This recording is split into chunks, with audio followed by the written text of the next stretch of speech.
So I'm working in two different mediums. One I call multi-layered, and that refers to both the content and the material. And the material is layered wood that is intricately cut and then laminated together.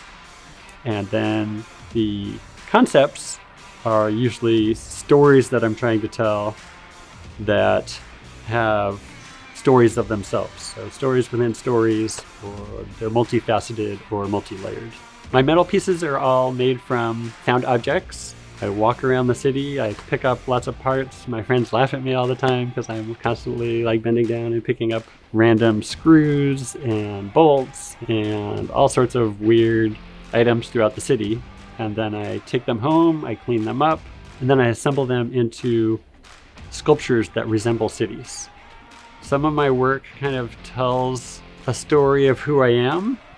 I wanted to create a piece about identity, and I was thinking about how the people in my life impact who I am as a person. So my son and I were walking around and talking about this, and some ideas were floating around in my head, and we look up and we see a mural. It kind of made me start to think about a fingerprint.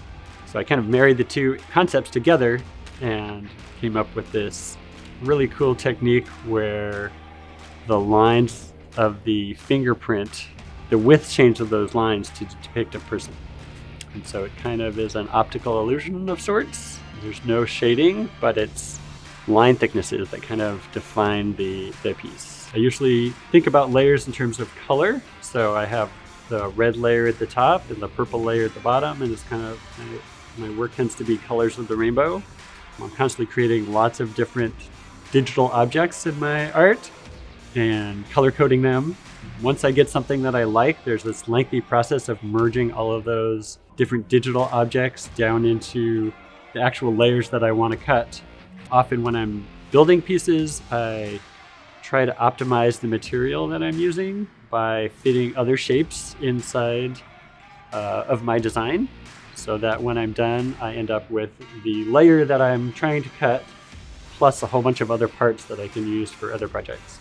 I really love spending time at the yard and watching people come in and experience my art for the first time, seeing them wowed by my art, and that's kind of the ultimate compliment and honest feedback, is kind of overhearing people talk about your art when they don't know that you're listening.